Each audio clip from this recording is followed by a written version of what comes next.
Mateus capítulo 2. Hoje nós vamos estudar o livro de Mateus capítulo 2. Demorei um pouquinho para publicar mais esse vídeo, mas são as coisas da vida. Vamos lá, leia do versículo 1 até o 12 por enquanto. Depois nós continuamos. Pausa, leia, depois volta. Ok? Vamos lá. O que está acontecendo aqui? Qual é o quadro aqui? Jesus nasce em uma estrela. Jesus nasceu em uma estrela, se formou no céu. Para quê? Obra de Deus. Para que esses três magos, aqui não diz rei mago, mas diz mago. Para que esses três magos viessem e o adorassem. Pela profecia que está em Miqueias. Miqueias 5, versículo 2. Lá em Miqueias diz que em Belém, de Efrata, ia nascer, né, o Messias. E para confirmar isso, essa estrela surge, como está dizendo aqui, no versículo 2, porque vimos a sua estrela no Oriente e viemos adorá-la. Então é confirmação, como eu disse no capítulo 1, esse livro é para judeu, então tem que ter as marcas, né? Tem que ter o complemento das profecias. Então Miqueias diz que ele ia nascer em Belém, e apareceu uma estrela, os magos do Oriente viram e vieram adorar aquele que vai nascer o rei dos judeus. No contexto aqui, quem estava reinando era Herodes, um dos mais malvados reis daquela época. Matou muita gente, crucificou muita gente. E esses magos, foram até ele. Queriam saber onde estava o rei dos judeus, porque eles pensavam o quê? Israel, rei dos judeus, tinha que ser parente do rei, né? Mas não era na verdade. E o que acontece? Então esse rei, com astúcia, fala para os magos, vão procurar o rei, depois me avisem.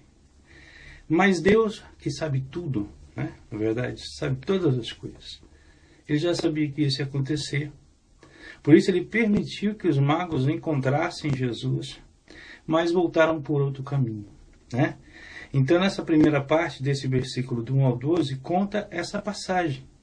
Então aqui você já vai começando a entender o que está acontecendo. Por que existe essa passagem? Mais uma vez, para confirmar que Jesus ia nascer, o cumprimento de uma profecia, tanto para os judeus como para nós. Vamos ler agora no finalzinho, vamos continuar. No finalzinho aqui, quando Maria os magos o encontraram, trouxeram tesouros para ele, vocês vão ver aqui, ouro, incenso e mirra, ouro dos reis, incenso de sacerdote e mirra, que era usado para embalsamar os cadáveres, né? Então aqui nós temos três coisas de Jesus: rei, que ele é rei; sacerdote, que nós vamos ver mais para frente, ele é sacerdote; e a mirra, que era para o embalsamamento do próprio corpo, né? Depois disso, José e Maria são avisados por divina revelação que Herodes estavam procurando. Então eles fogem para o Egito.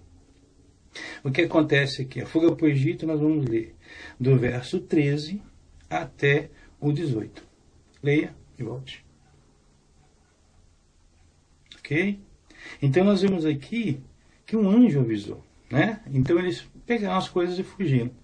E Herodes, não encontrando a Jesus, mandou matar todas as crianças de 0 a 3 anos. Por quê?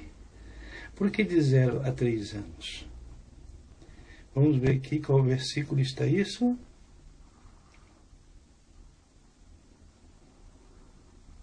É de 2 anos para baixo, né? Alguns estudiosos dizem 3, outros aqui na Bíblia está demarcado 2 anos. Por que isso? Porque Jesus já tinha nascido. Essa estrela foi para cumprimento da palavra de Deus, para que os magos viessem do Oriente. Então, quando Jesus nasceu, a estrela começou a brilhar. E até que os magos encontrassem Jesus, ela continuou a brilhar. Cumprimento de palavra. Então aqui nós vemos que o Herodes ia matar ele. Então ele mandou mandar todas as crianças de 2 anos para baixo. Por que 2 anos? Porque nesse meio tempo em que os magos viram a estrela e que eles chegaram até Jesus, se passou mais ou menos 2 anos. Porque Herodes indagou os magos de quando era, quando eles tinham visto. Então nós podemos entender por isso que era mais ou menos essa fase, né?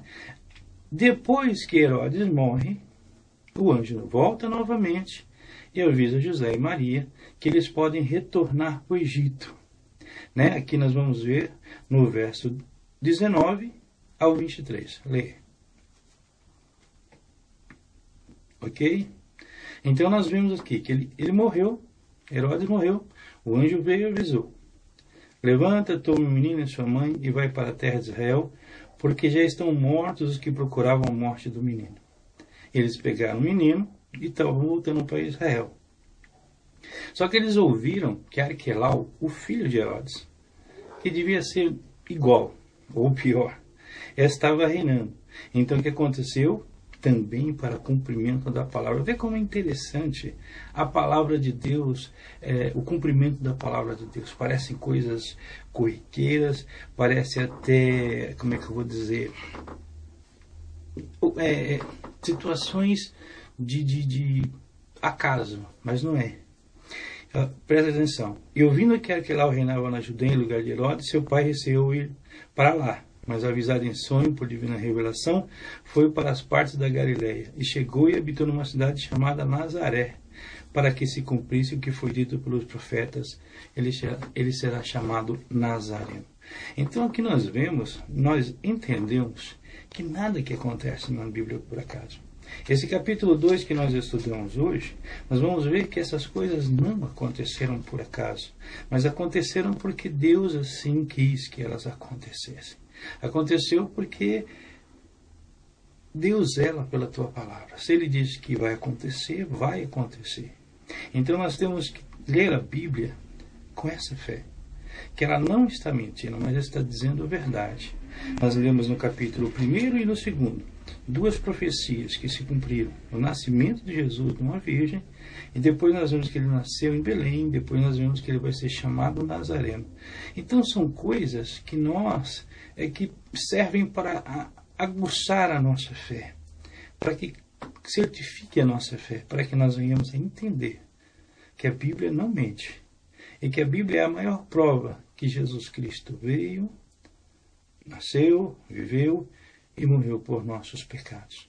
Então é isso. Hoje nós estudamos só esse pequeno versículo, ou esse pequeno capítulo, mas nós vamos continuar. No próximo capítulo a gente vai estudar de João Batista. Tá bom? Fiquem todos na paz. Até o próximo capítulo.